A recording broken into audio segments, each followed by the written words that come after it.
Hey friends, welcome back to the channel. So in today's video, I will be sharing with you the 6 lessons that I have learned from bullet journaling. So a really popular bullet journal video of mine is called What I Was Doing Wrong in My Bullet Journal and How I Fixed My Mistakes.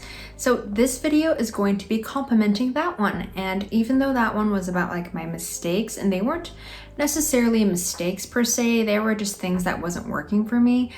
This video is going to be all about the major takeaways that I have learned through my 6 years of bullet journaling. And I hope in watching this you can find something to relate to and discover about yourself. Now, without further ado, let's begin. Number 1, you learn by trial and error. When you first step into the wondrous world of bullet journaling, it is daunting, exciting, and quite overwhelming because where do you begin? Starting a bullet journal means you are creating an entire system for yourself, which really means there are no limitations. And it is the first time that you have full creative and technical control over your notebook. Over my 6 years of bullet journaling, I have learned that with most things in life, you learn by trial and error. You gotta try things out, fail a bit, and try again. Rome was not built in a day. You never get it right the first time. It's only really with experience, hiccups, detours, or failures that you really learn what works for you. Perhaps this weekly log is not working for you, or perhaps you can't find any energy for you to complete 1 month's habit tracker. And listen, that is okay. I have a ton of failed or incomplete spreads. And it doesn't define me. You are not defined by your mistakes. What you are actually gaining is so much more because you're learning, okay, this is not working for me. What else can I try? Could I tweak it to make it better? Could I take some stuff away? Could I add more to the spread? You are learning so much more about bullet journaling and about how you work. And if anything, any failed spread is bringing you closer to the ones that do work for you. There is a multitude of blog posts and videos about how to start a bullet journal, and hell, I've made quite a bit of that stuff myself. But I hope that what you take away from this video and from all my bullet journal content in general is that you don't have to force yourself to copy spreads to a T. Because this is your bullet journal, it's your rules, you know how you work best. And even if you're discovering that, you just gotta listen to your gut, to your intuition, to that inner voice, and do what works best for you. And that is the beauty of the bullet journal system, is that you have this freedom and this full range just to create a journaling system that totally suits your needs. And honestly, nobody is going to give you the exact spreads you need, like your most ideal spreads, because we're all different. We all have a different way of working and organizing, planning, and scheduling. So you just gotta take what resonates and leave out what doesn't, and just keep tweaking and adjusting and honing and improving upon that. You totally learn by doing, not by watching and thinking you'll get it right on the first try. Number 2, done is better than perfect. Know your priorities and get over perfectionism. I'm sure most of you have heard of the phrase, done is better than perfect. This means that even though you didn't get every single detail right, what matters most is that your task is complete. When I first started bullet journaling, because I was so eager just to make a beautiful and functional journal, and because I just wanted to get things right the first time, and yes, that is my overachiever, perfectionist part coming through, I was just so damn delicate with the process. I would baby my journal. Like, I just didn't want a single scratch, a smudge, a tear, nothing. I didn't want to mess up. I was so afraid. It's kind of like that syndrome where like you get a brand new journal and you like don't even want to touch it because it's just so perfect, and you feel like if you were just to write in it and it wasn't like your best handwriting, you would have ruined it and you just wanted to chuck that notebook away. Do you get what I'm feeling? Do you get what I'm saying? It can't just be me. So yeah, I was like really scared of messing up, like even messing up drawing a straight line with a ruler. I mean, if you've seen any of my bullet journal setup videos or spread idea videos, you know I mess up drawing straight lines. Oh, you know. And so with that perfectionism, this tunnel vision, this like stuck in analysis paralysis mindset really just has a detrimental effect on your mental health. When I would make a mistake in my bullet journal, whether it was smudging ink or maybe making a miscalculation, I would white out pages to oblivion. I would even tear pages out. And gosh, looking back, that was just so bad. I mean, I honor how I felt back then, but I didn't have to be that hard on myself. It got to a point where I was so wrapped up on trying to create perfect spreads that even if I did complete a spread, I just didn't have like the energy or the motivation to actually fill it out because the process of making those spreads perfect just drained any energy left of me. The lesson here is that this way of thinking and operating is dangerous for you. So done is better than perfect. This is the motto that you gotta live by. This is because even if you did not meet your ideals, you have completed the spreads and you've got something to work with. And even if you make mistakes,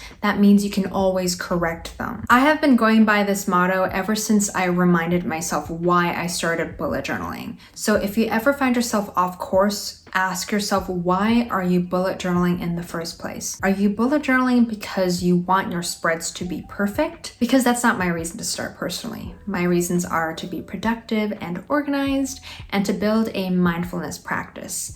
Nowhere in these three things have I mentioned perfectionism or getting a line straight. So once I reminded myself of my priorities, my mindset for journaling just shifted. I set healthy boundaries and expectations for myself. I no longer pushed myself to the limit and I actually enjoyed bullet journaling. And yeah, just get over perfectionism. Get over thinking you're gonna get it right the first time because that stuff does not exist. You're just being afraid of failure and you gotta embrace failure because it's only with failing and mistakes that you gain something. You learn more about yourself and the way you operate. And that's what bullet journaling is here for. So get out of your own way and just get to work.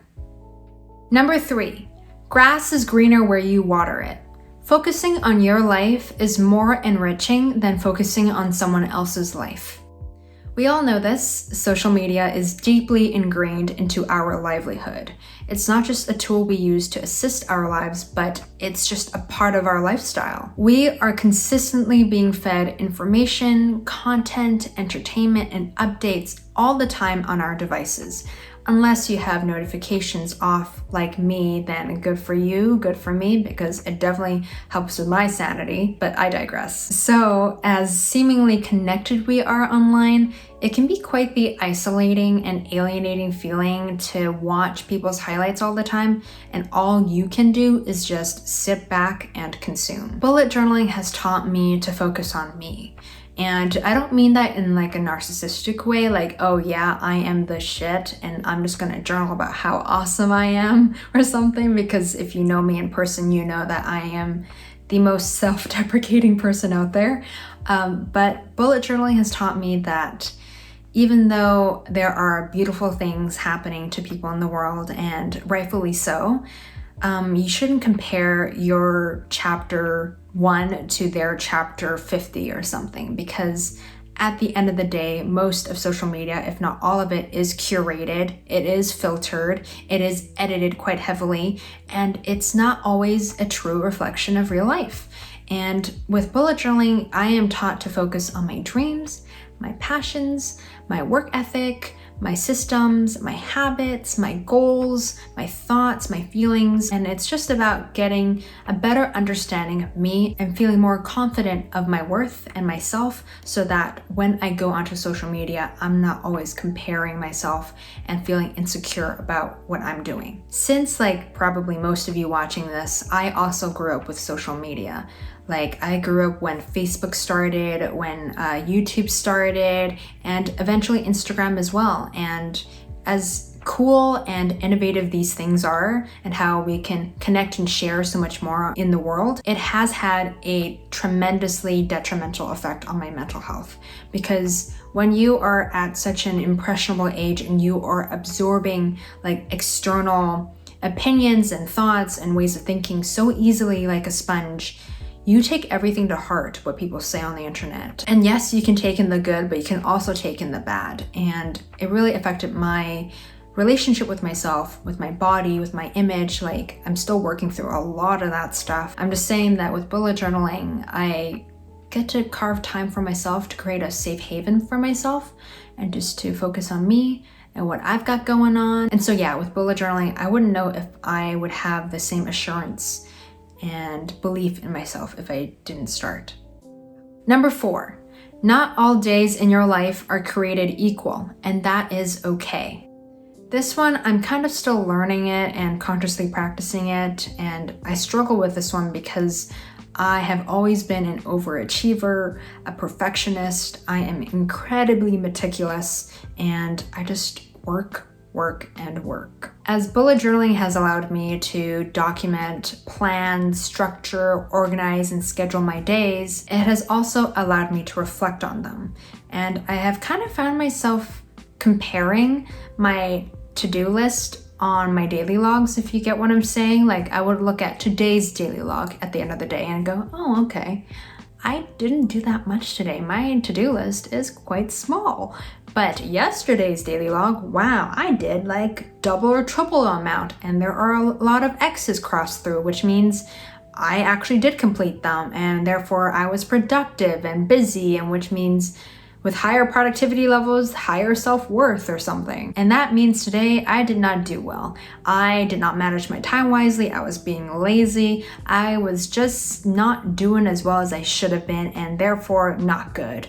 Not good of me. Then I would feel like crap, and I would feel bad for myself, and then I would maybe even put off doing more work because I was feeling so down, and then I would get mad and sad over that too because I should have used my time wisely, and the cycle continues, and then I just end up being a sad, poor thing, binge watching anime just to numb the feelings. Yeah. But what I have realized that is over the years of bullet journaling, I've learned that even though we have the same 24 hours each day, not every day is created equal.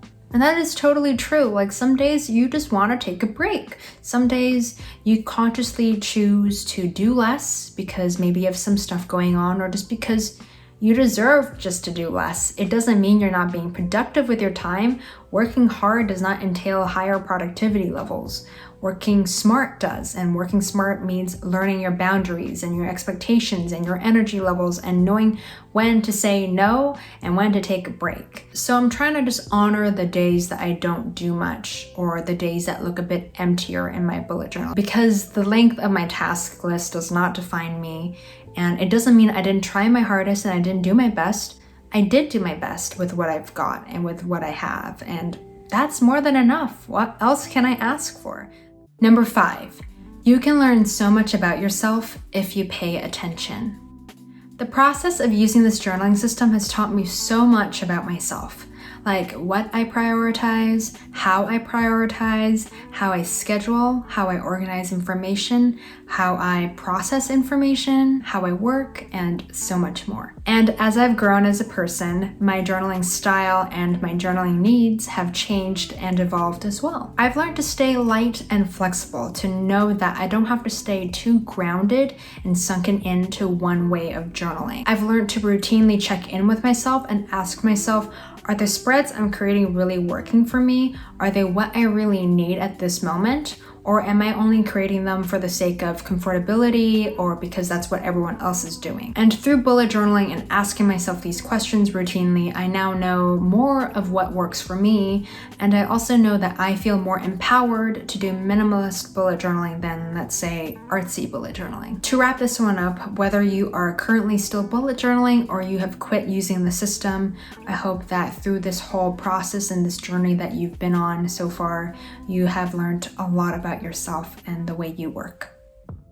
Number 6, having time away from electronic devices is so important. This one is pretty self-explanatory.